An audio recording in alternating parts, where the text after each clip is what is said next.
So recently I made a short video on the subject of Jack the Ripper, and because of the nature of YouTube Shorts, I couldn't fit all the details in it.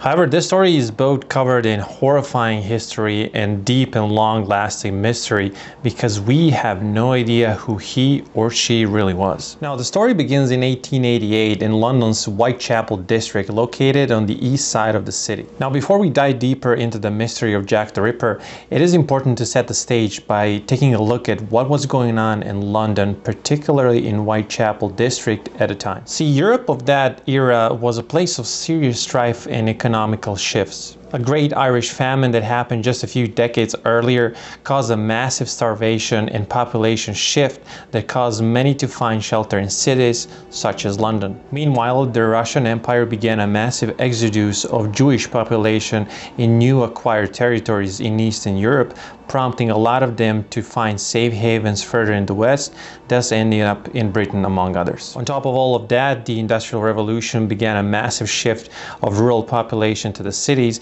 in a hope to find jobs in newly opened factories and escape the shackles of poverty. For many, however, that remained nothing more but a wishful thinking. Now, it doesn't take much to connect the dots and realize that London at the time was getting increasingly overpopulated. That led to hard living conditions, extreme poverty, homelessness, high crime rates, and high rates of prostitution. Now, police at the time was rife with a lot of problems as well, but they had no idea what is about to happen. Now, because prostitution and crime rates in general were really high, unfortunately, attacks on women were not uncommon at all. That is one of the reasons why it took a while for everyone to realize what's actually going on. See, from April the 3rd of 1888, the police started noticing some gruesome patterns in several cases of murders involving mostly prostitutes from streets of Whitechapel district. Deep slash wounds to the throat, followed by extensive abdominal and genital area mutilation, the removal of internal organs, and progressive facial mutilation.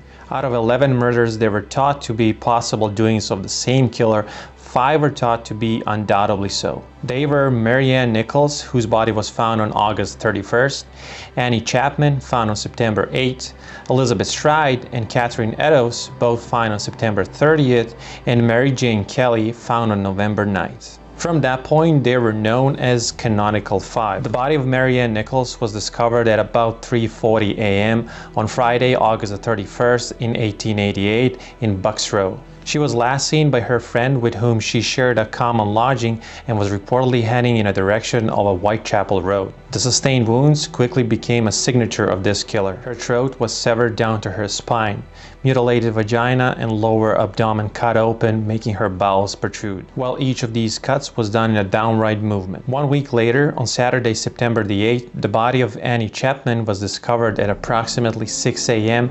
near the steps to the doorway of the backyard of 29 Hanbury Street. She suffered almost identical wounds with her abdomen completely open and her reproductive organs completely removed. During the investigation, Elizabeth Long described seeing Annie Chapman standing outside of 29 Hanbury Street at about 5:30 a.m. next to a brown-haired man in a coat. And all she was able to make out of that conversation was him asking, "Will you?" and she replying yes. Soon after, Elizabeth Stride and Catherine Eddowes were both killed in the early morning of Saturday, September the 30th. Stride's body was discovered at approximately 1 a.m.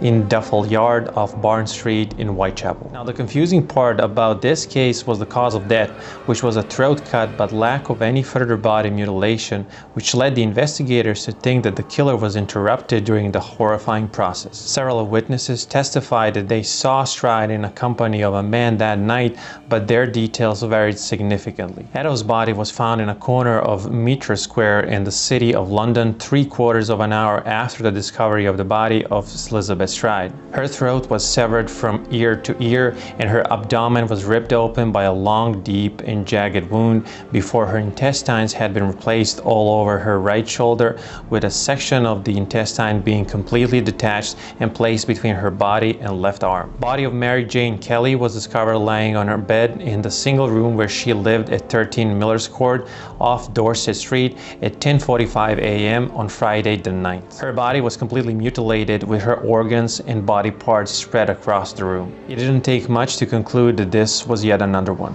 Now, despite the high crime rates at the time, having a mass murderer on the loose, and especially the one with such a gruesome methods, was not tolerable, and the Metropolitan Police quickly got to work. One of the first possible clues was that the killer had skills in handling knives, so the natural path of investigation led to the butchers and surgeons of the area. The police even investigated crew of the cattle boats that were docking in the nearby port, and though there were around 300 people investigated and over 80 of whom detained, this gave no results. Well over 2,000 people were involved in this investigation, and although their investigative technology was inferior to the one that we have today, the procedures were overall the same, and they tried their best, but that was not enough. To add salt to the injury, many letters were received by various news agencies that were suspected to be from the killer himself. Scotland Yard even released some of these letters to be published in a hope that someone would recognize the handwriting